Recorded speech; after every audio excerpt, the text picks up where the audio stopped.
Volvo va améliorer la sécurité de ses vœux. Alors, une ceinture de sécurité multi-adaptative. Le système mis au point par la marque suédoise vise à mieux garantir la sécurité des occupants en s'adaptant à la fois aux variations du trafic et au profil de la personne. Qu'est-ce donc que ça encore? Bon, je sens que... Ouais, je vais dire ce que je pense de tout ça à la fin, mais je suis pas sûr que ce soit très utile. Après, bon, on va voir.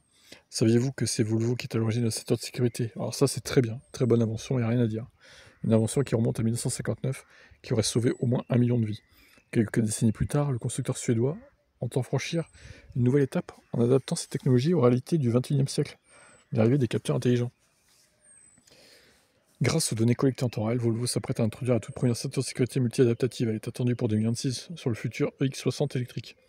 Le fonctionnement du système repose sur une personnalisation fine, rendue possible par les capteurs du véhicule. Taille, poids, position d'assise, morphologie. Autant de critères analysés pour adapter la tension de la ceinture à chaque occupant. En une fraction de seconde, le système de la voiture analyse les spécificités d'un accident telles que la direction, la vitesse et la position du passager et partage ces informations. Avec la ceinture de sécurité, le système sélectionne alors le réglage le plus approprié. Alors, sur le papier, ça a l'air pas mal. Par contre, si le système est défaillant, s'il y a un bug informatique, t'es mort. Disons les termes. Je suis pas certain que ce soit... Voilà. Par exemple, en cas d'accident, un occupant de grande taille bénéficie d'un réglage de tension plus élevé pour réduire le risque de blessure à la tête. En revanche, dans le cas d'une collision plus légère, si l'occupant est de plus petite taille, la ceinture de sécurité sera moins sollicitée pour réduire le risque de fracture des côtes.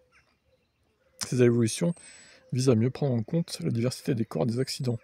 Grâce à une mise à jour OTA, la ceinture de sécurité continuera de s'améliorer après l'achat du véhicule, une approche fidèle à l'ADN de Volvo. Ouais. Est-ce qu'on en fait pas un peu trop au bout d'un moment? Une ceinture normale, c'est très bien aussi en fait. Hein. Et moi, j'ai peur que ce système soit défaillant en fait. Une ceinture de sécurité, c'est du physique, il n'y a pas d'électronique dedans. Bon, c'est un peu, je sais pas comment ça s'appelle, là, les trucs qui serrent.